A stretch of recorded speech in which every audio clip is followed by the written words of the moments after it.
انا بقى بعشق السوشي ده، خصوصا بقى الحاجات الفرايد. فاهم قصدك. بس ثواني بس كده، في حاجه يا استاذه والله بجد. بس الكبسه كده يعني، ده ما ينفع تقولي محسن. حاجه غريبه قوي. عندك حق يا استاذه انغام، هو الواحد كده كل فتره والتانيه لازم ينزه نفسه ويروق على حاله، على الاقل عشان يحس بالنعمه اللي كان بياكلها في بيتهم. هو ما عجبكش ولا ايه؟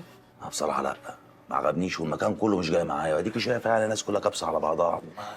ساره، انا قلت هيعجبك لما تجربه. ما هو مش ده السوشي بقى اللي بيعجبني. امال ايه اللي يعجبك؟ هو ده بقى السوشي اللي بجد، فسيخ ورنجه بلدي، احلى سوشي في الدنيا، مش تقولي لي السوشي اللي هناك. يلا يا عم مجدي. ايوه يا باشا.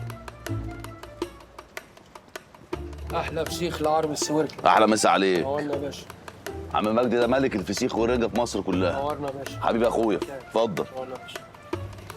انت عارف اني كنت بحب الفسيخ جدا، بس لما عرفت ان هو بيجيب تسمم بطلته بصراحه. اشاعات، لو شغلت دماغك شويه هتعرف ان بتوع السوشي هم اللي عملوا الاشاعات دي عشان يضربوا سوق الفسيخ. طب اوريك حاجه. وريني. عارفه كده ايه؟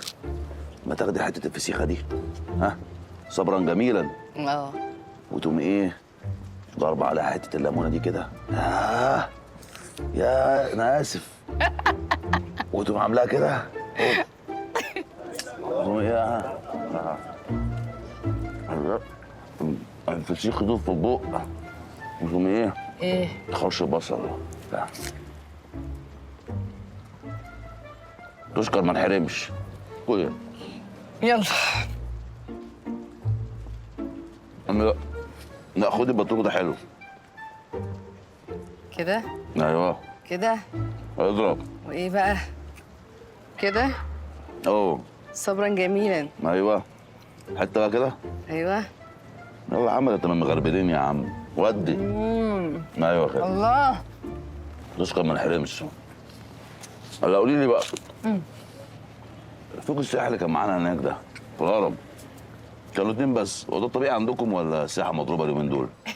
لا، هو مفيش فوق ولا حاجه اصلا، دول 2 صحابنا انجليز عايشين في مصر، وقلت لهم يجوا معانا يعني عشان ما نبقاش لوحدنا، عشان تغير جو وتبعد عن موضوع حنان.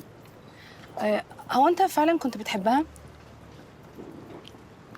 يعني مش عايز اتكلم في القصه دي دلوقتي.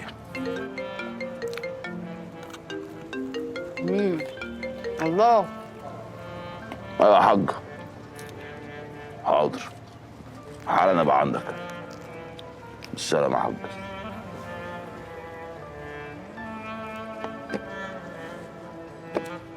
قولي.